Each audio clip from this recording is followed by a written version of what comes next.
बीते 8 नवंबर को रात 8:30 बजे गुरुग्राम एक्सप्रेस वे पर झारसा फ्लाईओवर से स्लीपर बस में आग लग गई। अचानक आग के लपटे उठते देख ड्राइवर कूदकर फरार हो गया। इस एक्सीडेंट में 2 यात्रियों की जलकर मौत हो गई और 12 लोग झुलस गए। इससे पहले जुलाई में महाराष्ट्र के बुलढाणा समृद्धि हाईवे पर सेम घटना हुई थी। इसमें 25 यात्रियों की मौत हो गई थी। साल 2022 में कर्नाटक के कलबुर्गी जिले में एक स्लीपर बस का एक्सीडेंट हो गया, जिसमें 7 लोगों की जलकर मौत हो गई। 2022 में ही अक्टूबर महीने में यवतमाल से मुंबई जा रही स्लीपर बस नासिक के पास ट्रेलर से जा टकराई। इसमें जलकर 12 लोगों की मौत हो गई। इन सभी हादसों में एक बात कॉमन थी, सभी हादसे स्लीपर बस में हुए और इसी तरह के दूसरे कई आंकड़े भी हैं जो ये दिखाते हैं कि स्लीपर बस में जब भी हादसे हुए हैं तो मरने वालों की संख्या ज्यादा रही है। तो क्या यही कारण है कि चीन ने स्लीपर बस बैन कर दी? क्या यही कारण है कि जानकार लगातार इसे चलता फिरता ताबूत बताकर बैन करने की मांग कर रहे हैं? क्या यही कारण है कि दुनिया के तमाम देशों ने इनका इस्तेमाल बंद कर दिया है, पर भारत इस तरह के हादसों को नजरअंदाज कर रहा है? एक्सपर्ट कहते हैं कि स्लीपर बसों के जानलेवा बन जाने की 2 बड़ी वजहें हैं। पहला, इस बस का डिजाइन और दूसरा रेस्पॉन्स मैकेनिज्म। डिजाइन की खामियों को इस तरह से समझिए कि आमतौर पर भारतीय स्लीपर कोच में 30 से 36 सीट, जबकि मल्टी एक्सल कोचों में 36 से 40 सीट होती है।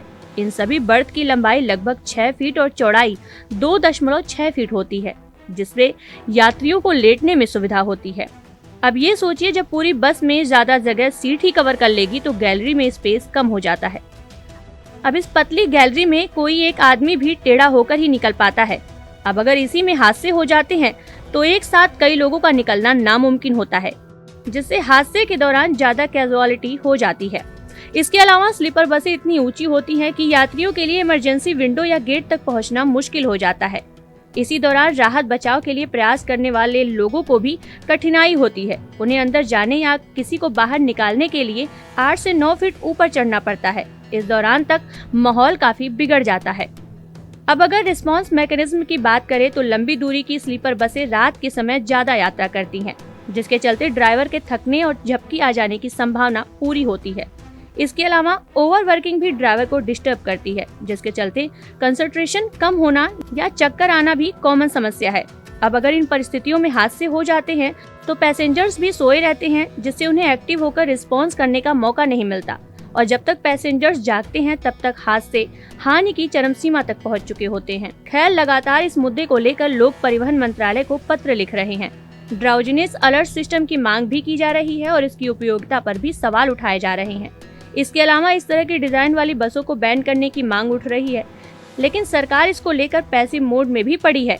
इसके अलावा हादसे को देखते हुए सरकार को हाईवे पर स्पीड लिमिट को लेकर कड़े कदम उठाने चाहिए। विशेषज्ञों ने राजमार्गों पर गति सीमा को नियंत्रित करने की आवश्यकता पर भी बल दिया है।